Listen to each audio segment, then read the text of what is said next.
Hello and welcome to Kwixand Solutions video on how to export wire payments in Business Central. Today I'll show you how to generate XML-based vendor wire payments in Business Central. This feature is based on the pane.001.001.03 schema. Kwixand Solutions has developed a customized version of this schema which meets the XML structure requirements for Scotiabank. Instructions for processing wire payments will be taught first, and after that it will be followed by setup instructions. So let's get started.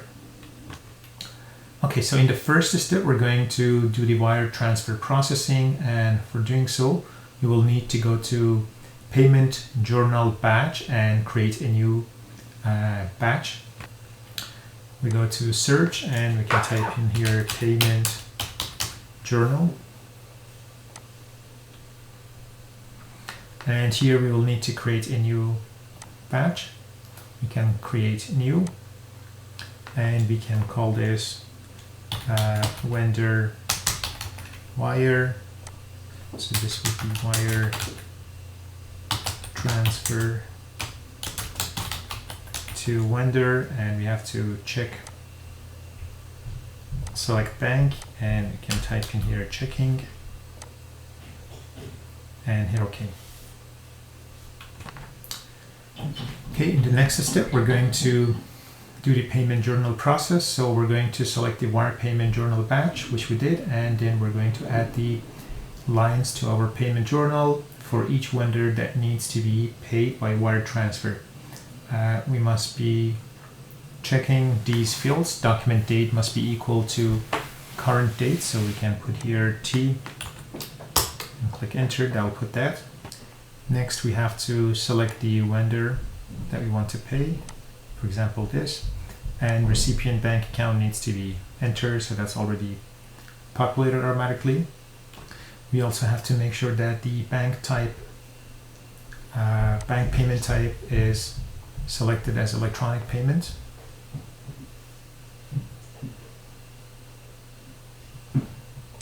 Over here, so we choose electronic payment. We must also make sure that the balance account type and balance account number are populated here. Okay, so now to populate the lines, we can simply go to process apply entries to see the list of invoices that we would like to pay, and here the document number is G04009, and we will put those into these lines, and then by hitting OK those will be loaded. So we can verify the amount here, so that's how much the payment is going to be.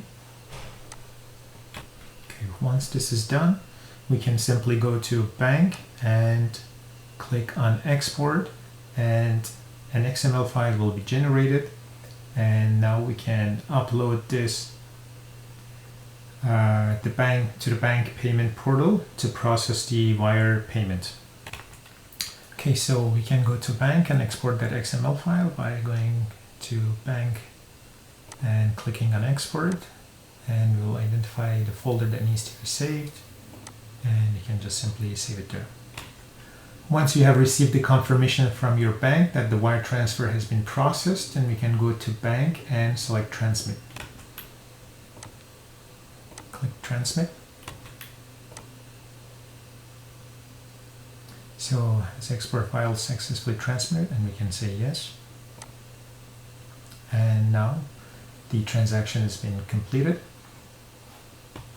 Now that the transaction has been successfully completed and the XML file has been generated and transferred, it's time to show you how you can set up your wire transfer.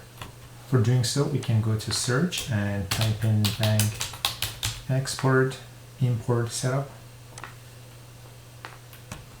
and we have to create a new one by just simply typing here vendor wire, and we can call it vendor wire payment, and this will be a type of export, and we use the code 1220. I will activate that code unit for us. And here we can select the 54100 as our XML port. And all the information now has been populated here. Lastly, we have to select the check export code unit, which the code is 12223, and that's been successfully populated too. And our bank export import is now set up. Just have to rename to vendor wire. Alright, so we go back to the screen that we came from. The next step would be to set up the general ledger, and we can go to the search and type in general ledger. In the general section, we have to click show more and make sure that this toggle button is checked on. SEPA non-euro export is turned on.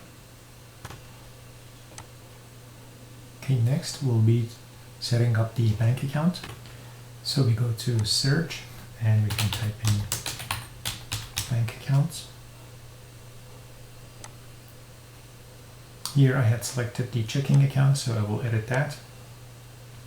Once loaded, I'll go to the transfer section, click on show more, and here we have to make sure that the payment export format is the one that we generated, which was wire payment. Can go out from this. Next step, we have to set up the bank account for vendor. So we can go to vendors and select the vendor that we're making the payment. Here we can go to vendor and click on bank accounts. And here we have to make sure that the country region code is selected properly.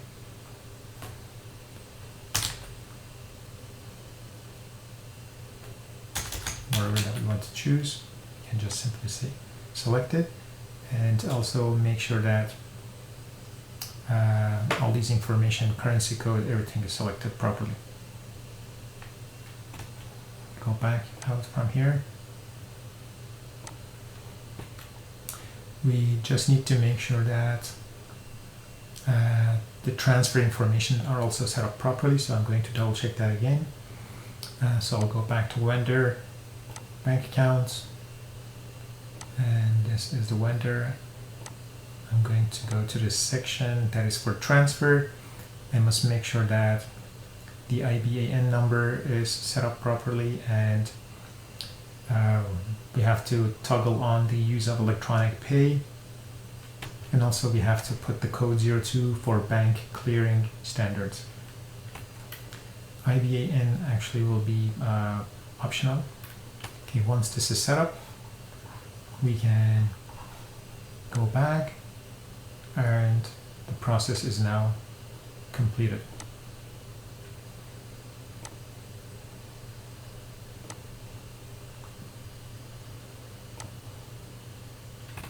This concludes the setup requirements.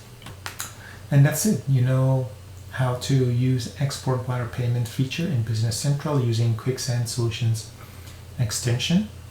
If you'd like to learn more, subscribe to our YouTube channel for more helpful videos on Dynamic 365 Business Central. You can also visit us at kwixand.com for more resources and articles around Business Central. Thanks for watching.